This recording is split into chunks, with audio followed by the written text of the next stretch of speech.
नमस्कार. लीड महाराष्ट्र या बातमीपत्रात आपले स्वागत आहे.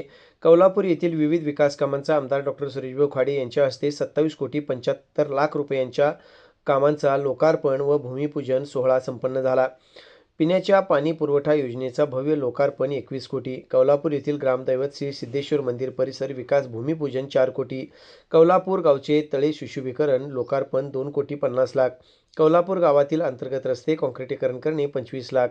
या कामांचे लोकार्पण व भूमिपूजन सोहळा पार पडला. तसेच इतर शासकीय योजनांमधून 25-15 जनसुविधा, नागरी सुविधा, आमदार फंड, डीपीडीसी, राज्य शासन, दलित वस्ती, प्रदेश पर्यटन, तीर्थक्षेत्र अशा योजनांमधून मागील 15 वर्षात 99,96,03,000 इतक्या विकास कामे केली आहेत. यावेळी भानुदास पाटील, निवास पाटील, दीपक बापू पाटील, ग्रामपंचायत सरपंच, उपसरपंच, सदस्य, सोसायटी चेअरमन, व्हाईस चेअरमन, संचालक तसेच ग्रामस्थ व भाजपा पदाधिकारी व कार्यकर्ते उपस्थित होते.